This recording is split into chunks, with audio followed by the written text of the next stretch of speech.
Yeah, it's tournament time. It'll be an exciting match out at Maryland. We played them well out there last year, and been a good 10 days. We had a tough result at Indiana University in double overtime. One of the top five teams in the country lost with 45 seconds left. Turned around, played an in-state rival game against UW Milwaukee and tied them, and then fortunately went and played at the Ohio State University and beat them 2-0. So. A lot of older guys on this group, and I think they're excited to start tournament play against Maryland on Sunday.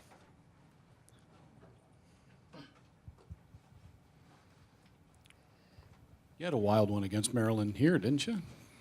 Yeah, it ended 5-4, which is interesting score. Kind of more like the World Series games, I guess, that are going on right now.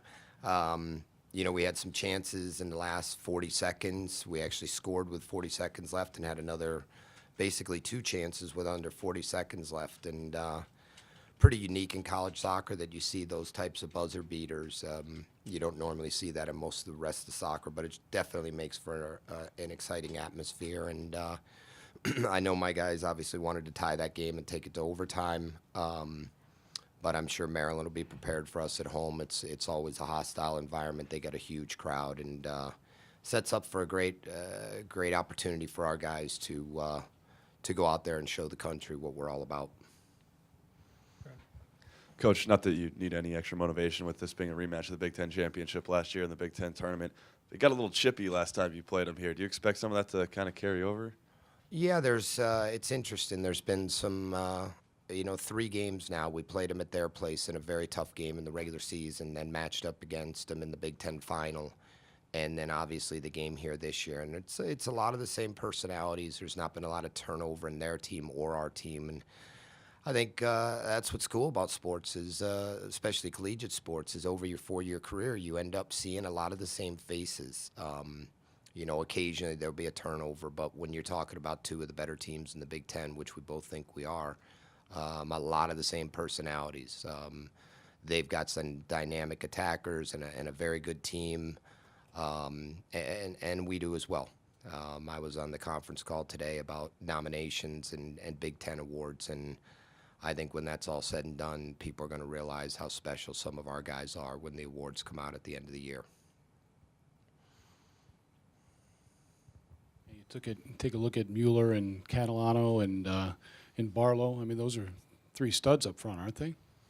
Yeah, and you add Segbeers into that mix, those 4 seniors, as well as Alex Masbrook, who's a senior in the backfield, and it's a great group of 5. Chris is having an outstanding season. I believe he's tied for 6th or 7th in the country in total points. He's second or first place in assists, like 7th or 8th in goals, whatever it is. But Tommy's got 7 goals on the season. Mike has 6 goals out of midfield. Mark is a little bit more of an assist guy, but he's still chipped in, I think, 3 goals and has 5 or 6 assists. So, we can put points on the board. Maryland can as well. I think that's what's going to make for a really exciting quarterfinal when we get out there. Have you played your best match yet? Can you make a serious run here? The proof's in the pudding, as I always say. I know the guys are primed.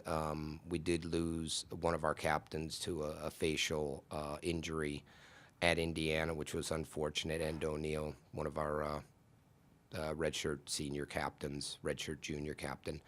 But yeah, other than that, we're healthy, which is something you always want at this time of the season. I think we're healthy and we're hungry. And we need to have a good week of practice. We've got to have that focus and decide on what matchups are going to work for us, hopefully. I'm sure they'll be doing the same, and the Maryland staff. It's going to be an interesting soccer game, that's for sure.